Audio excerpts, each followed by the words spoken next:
बाघ, क्या यह भव्य जीवात्मा दशकों के बाद महाराष्ट्र के सह्याद्री में वापस आ सकते हैं? हमें यकीन है कि आप भी एक बाघ को चलते हुए देखना चाहेंगे खूबसूरत सह्याद्री में। बाघों का एक आदर्श आवास जहां कोहरा प्रार्थना की तरह उठता है और सुबह की पहली किरणें अंतहीन पहाड़ियों पर फैल जाती है। जब पर्दा उठता है तो आपको पता चलता है कि स्वर्ग कैसा दिखता है और यह कितनी शानदार जैव विविधता को सहारा देता है। सांस लेते सह्याद्री भारत के 40% लैंडस्केप के लिए पानी के स्रोत है।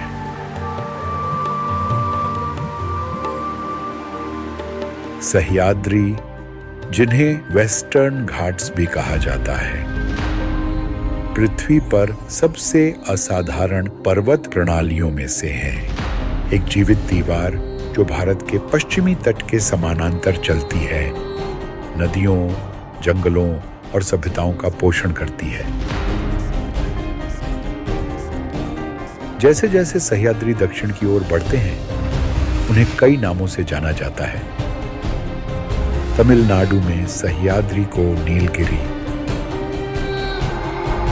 दक्षिण में अनाईमलाई या पलनी पहाड़ियों और केरल में बारिश से भीगे सह्या पर्वतम के नाम से जाना जाता है। अलग अलग नाम और भाषाएं, फिर भी जीवन की एक निरंतर रीढ़। हमारी कहानी इस विशाल पर्वत श्रृंखला के एक बहुत बड़े हिस्से से शुरू होती है, महाराष्ट्र के सह्याद्री, जो सह्याद्री टाइगर रिजर्व का घर है और प्रकृति और इतिहास दोनों से जुड़ा हुआ है।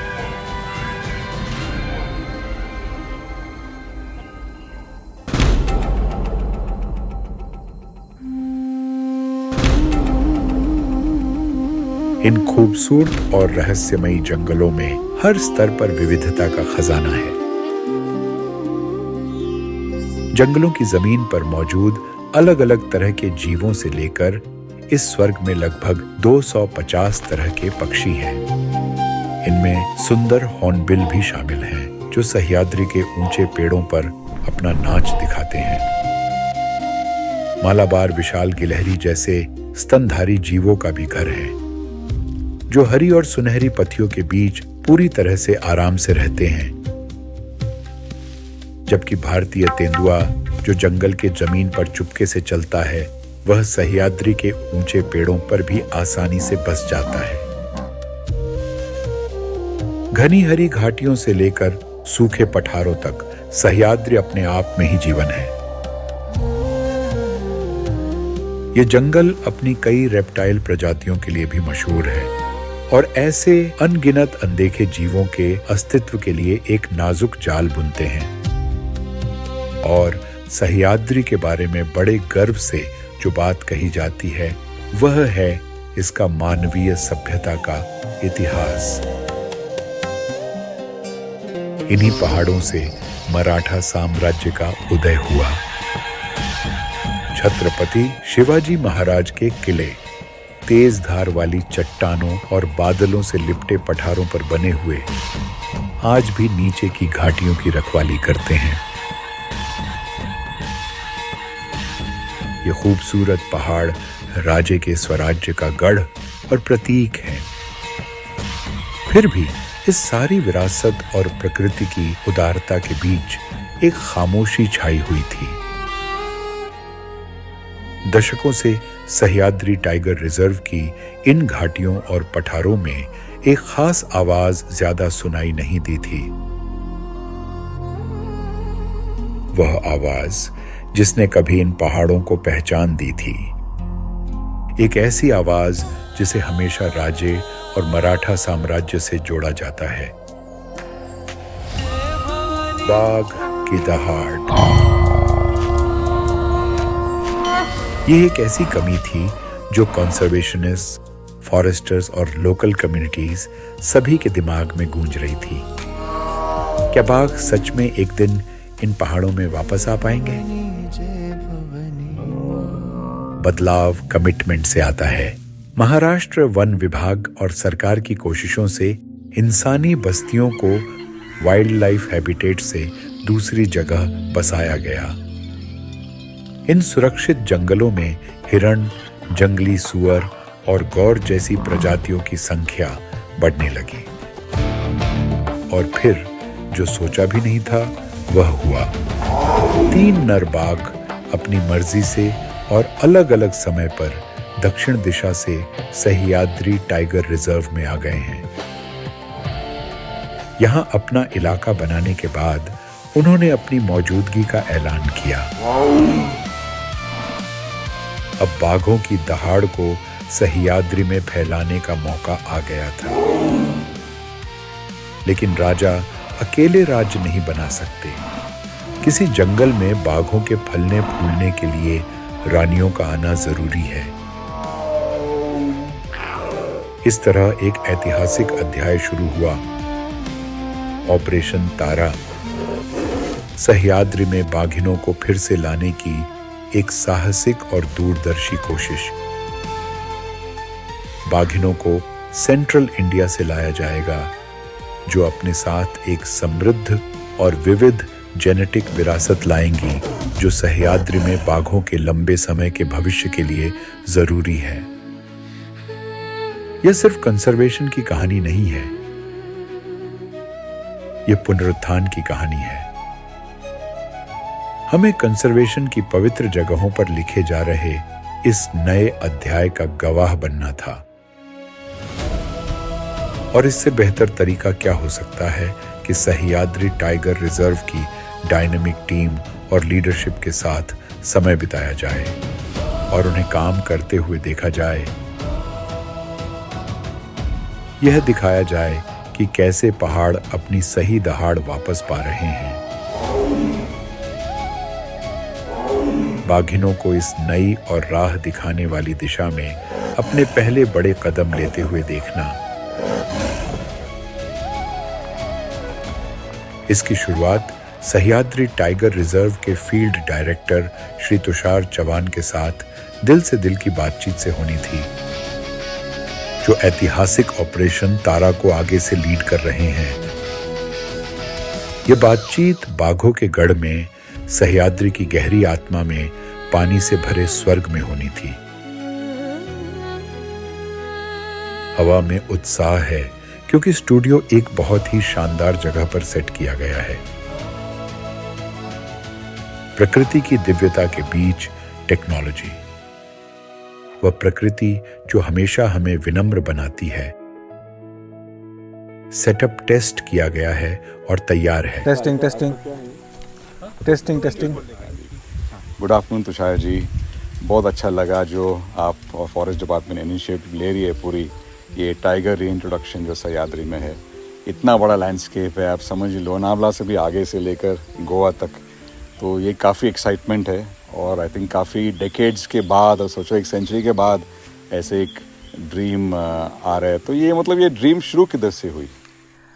नमस्ते, मैं तुषार चौहान, क्षेत्र संचालक सह्याद्री व्याघ्र प्रकल्प। पहले तो देखिए कि सह्याद्री के लैंडस्केप में हिस्टोरिकल रेफरेंस देखा जाए तो शिवाजी महाराज के समय से यहाँ का बाघों का अस्तित्व है। ब्रिटिश रिकॉर्ड में देखा जाए तो British gazetted, Satara district gazetted, Kolhapur district gazetted, दोनों में भी बाघों का जिक्र है, ताकि तब जो नरभक्षक बने थे उनको मारने की बाकायदा परमिशंस दी गई है। तो बाघ यहाँ पहले से है, टाइगर का प्रेजेंस है, लेकिन बीच में जो शिकार का प्रमाण बढ़ गया था, जो हैबिटेट का लॉस हो गया था, उस कारण बाघों का अस्तित्व कम हो गया, ना के बराबर हो गया। तो 2010-12 में जब से टाइगर रिजर्व बना तब से बाघ आते जाते रहते हैं। लेकिन क्या हो रहा है कि बाघों का यहाँ पे कायम का मतलब ऑल टुगेदर उनका पूरा लाइफ साइकिल का एस्टेब्लिशमेंट नहीं था।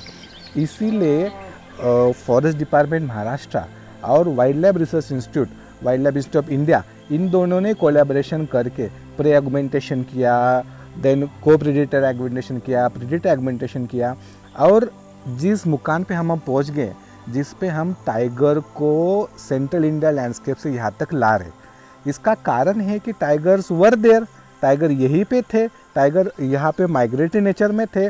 अब उनको कायम स्वरूपी, जिसको कहते हैं कि ऑल टाइम इधर रेसिडेंस, ये बनाने के लिए ये प्रोग्राम स्टार्ट कर दिए। तो आप कह रहे थे कि पहले ये सिर्फ ट्रांजिशनिंग थे या माइग्रेटरी थे, तो आपको क्यों लग रहा है पहले ऐसे थे और अभी आपको क्यों लग रहा है कि अभी टाइगर यहाँ पे स्थिर हो सकते हैं, टेरिटरी यहाँ पे बना सकते हैं? तो आपकी एक्सपर्टीज़ में आप क्या कहना चाहेंगे इसके बारे में? जो माइग्रेटरी टाइगर्स थे तो यहाँ आके फिर वापस वो काली टाइगर रिजर्व की तरफ जाते थे। उसका कारण है कि पर्याप्त प्रे अवेलेबल नहीं था। हर्बीवोरस जो है तृणभक्षक प्राणी, उनका संख्या कम था, तो वो बढ़ाने के लिए हमने प्रे ऑगमेंटेशन प्रोग्राम किया।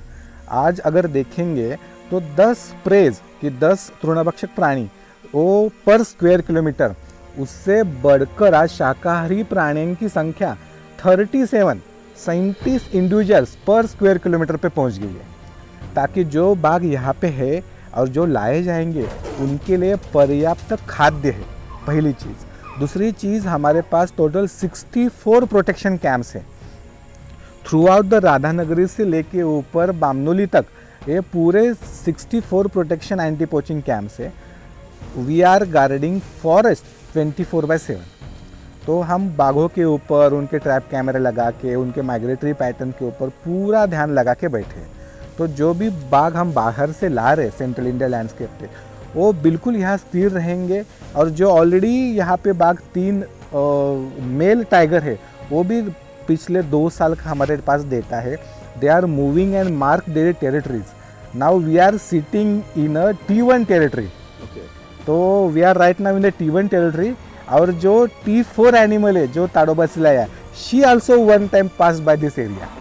तो right now we are in a territory of T1 and T4। तो अभी आपको लग रहा है कि जो प्रे का जो संख्या बढ़ गया है, इसके वजह प्रोटेक्शन, आप क्या कहना है? बिल्कुल प्रोटेक्शन है। दिन चीतल, सांबर ये बाहर से लाके भी यहाँ रीइंट्रोड्यूस किया गया। अच्छा। तो उनकी तादाद बढ़ गई है।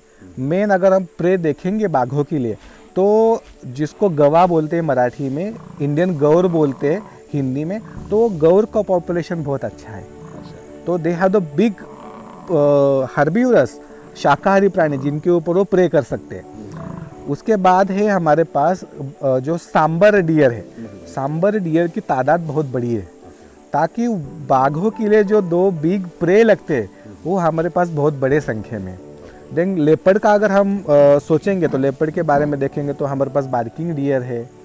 देन हमारे पास माउस डियर है हमारे पास। तो ऐसे डिफरेंट वाइल्ड पिग्स है बहुत सारे संख्या में। तो we have the plenty of शाकाहारी प्राणी। उसके कारण जो बाघ यहाँ पे है वो बिल्कुल स्थिर ही है एक जगह पे। और जो बाघ लाए गए उन्होंने भी टेरिटरी मार्किंग स्टार्ट कर दिया है। शुरू कर दिया उन्होंने, चंदा ने स्टार्ट कर दिया। चंदा का तो बिहेवियर ऐसा है कि inside the soft release enclosure only, वही उन्होंने टेरिटरी मार्किंग स्टार्ट कर दिया, ओनरशिप ले लिया। ओनरशिप ले लिया। अब एक लोकेशन पे हमारे स्टाफ ने देखा कि जहाँ पे T1 का ऑलरेडी मार्किंग था और जहाँ पे उसका सेंस था, वही उसने सूंघ भी लिया और वहाँ मार्क भी कर लिया। अच्छा। Now this has become the open invitation for T1। T1 जब वो सेंस करेगा तो डेफिनेटली वो सेंस लेके T4 तक, चंदा तक वो पहुंच जाएगा। ऐसा लग रहा है कि फॉलो हो रहा है थोड़ा? फॉलो हो रहा है, बिल्कुल फॉलो हो रहा है। आपने ट्रैक किया कि फॉलो? यस, T1 फॉलो कर रहा है चंदा? फॉलो कर रहे हैं।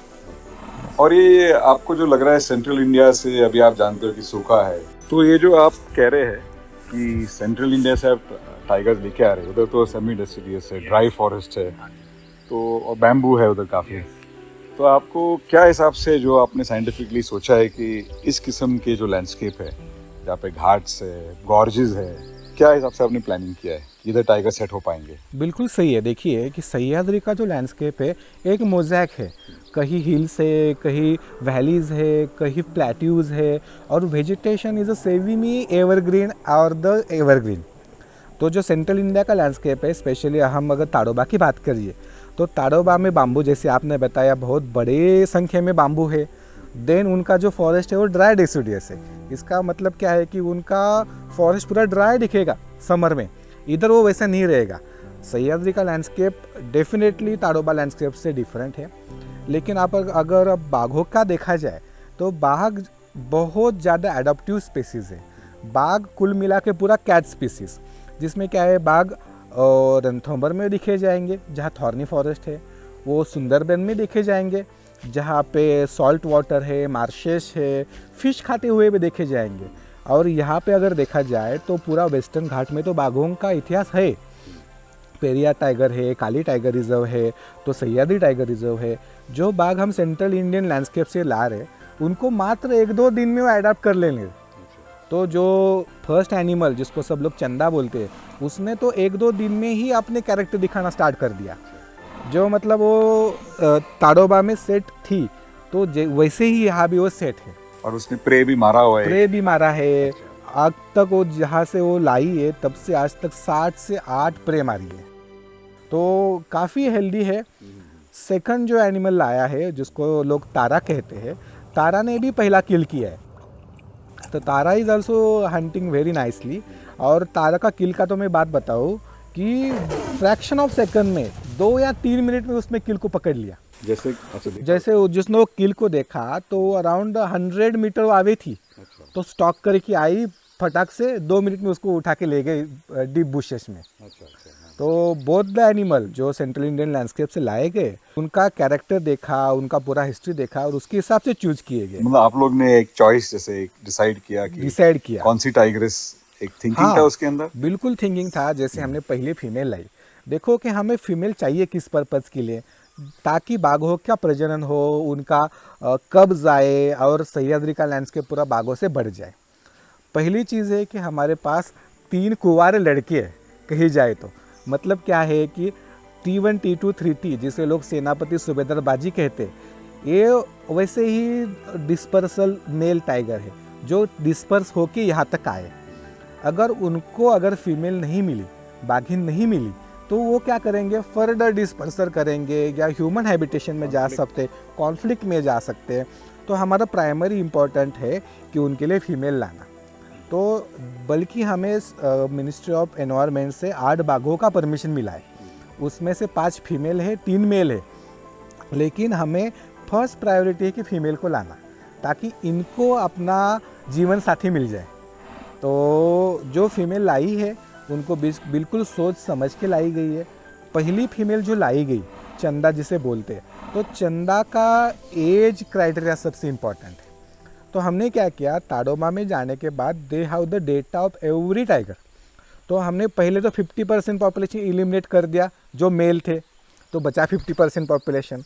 अब वो 50% पॉपुलेशन में हमने अभ्यास किया कि जिनके साथ कब्ज है, एग्जिस्टिंग कब है, तो 2 साल तक कब रहेंगे, तो वो पहले पॉपुलेशन विथ कब्ज वाला एलिमिनेट कर दिया। फिर क्या किया कि जो बाघिन 3 साल 4 साल से ऊपर है, जिनको ऑलरेडी कब हो चुके हैं, वो जो कंसीव हो चुकी होंगी, उनको हमने रिजेक्ट कर दिया। तो ऐसे करके हम we narrow down the 5 females only. तो जो 5 फीमेल पे जब हम आए तो फिजिकल एग्जामिनेशन किया टीम ने, कैमरा ट्रैपिंग किया। जो एक टीम ने हमें देखा कि एक फीमेल का थोड़ा सा कैनाइन टूटा था। अब जो कि कैनाइन तो हंटिंग का टीथ है, कैनाइन अगर ठीक नहीं रहेगा तो हंटिंग कर पाएगी नहीं कर पाएगी, बल्कि वो कर रही थी, अच्छे से हंट कर रही थी, लेकिन बेनिफिट डाउट नहीं देना चाहिए, इसलिए हमने उसको रिजेक्ट कर दिया। देखो अब फिर क्या, हम 4 बाघिनों पे आए। जब हमारा टीम फील्ड पे पूरा कैमरा ट्रैप चेक कर रहा था, तो 2 बाघिनों को हमने फिजिकली क्लोजली ऑब्जर्व किया, जिसमें ये पता चल गया कि हर फीमेल जब वो प्रेगनेंसी मोड में जाती है तो उसके फिजिकल कैरेक्टरिस्टिक चेंज हो जाते हैं। जैसे कि देखा जाए कि पिछले वाला हिस्सा थोड़ा फूल जाता है, निचले वाला, देन उनका बिहेवियर पैटर्न चेंज होता है। कोई भी एनिमल जब प्रेगनेंसी स्टेज में जाएगा तो first thing what they will start is a fat deposition in the body. उनका बॉडी वेट ग्रो करने लगेगा, उनका कैरेक्टरिस्टिक दिखने लगेंगे। तो ऐसे 2 बाघिनों को हमने रिजेक्ट कर लिया। अब चूंकि क्या हो गया कि हमने जो नैरो डाउन करके 2 फीमेल पे आ गए, वो 2 फीमेल एक ही मदर के थे और एक ही फादर के थे, तो वो दोनों का टेरिटरी एक दूसरे को एडजेसेंट था। तो हमने जब किया कि T20S2 और T20S1, जिसको टूरिस्ट लोग चंदा और चांदनी के नाम से जानते, तो चंदा और चांदनी एक ही जगह पे वो टेरिटरी मार करने आती थी, जिसको बोलते हैं बुड़बुड़ी नाला।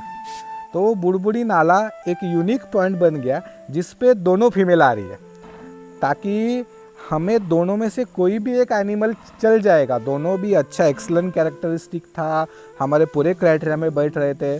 तो हमने क्या किया कि बाघों को पकड़ने का प्रोसेस स्टार्ट कर दिया। सब लोगों को पता नहीं है कि बाघिनों को कैसे पकड़ा जाता है। तो बाघिनों को पकड़े जाने का एक तरीका है जिसको कहते हैं कि ट्रैंकुलाइजेशन प्रोसेस। ट्रैंकुलाइजेशन क्या है कि जैसे भी हम एनेस्थीसिया देते हैं ह्यूमन बॉडी में, ताकि सब महसूस होगा लेकिन फील कुछ नहीं होगा। तो उसके लिए क्या किया गया कि ताड़ोबा के बहुत बढ़िया डॉक्टर है जिनका नाम है डॉक्टर खोबरागड़े। डॉक्टर खोबरागड़े ने आज तक 100 बाघों को पकड़ा है। तो पुलिस वाले बोलते हैं ना अब तक 56, वैसे ही इज़ अब तक 100। तो 100 बाघों को उन्होंने कंजर्वेशन के लिए कैप्चर किया है, ट्रैंकुलाइज किया है, उनका ऑपरेशन किया है।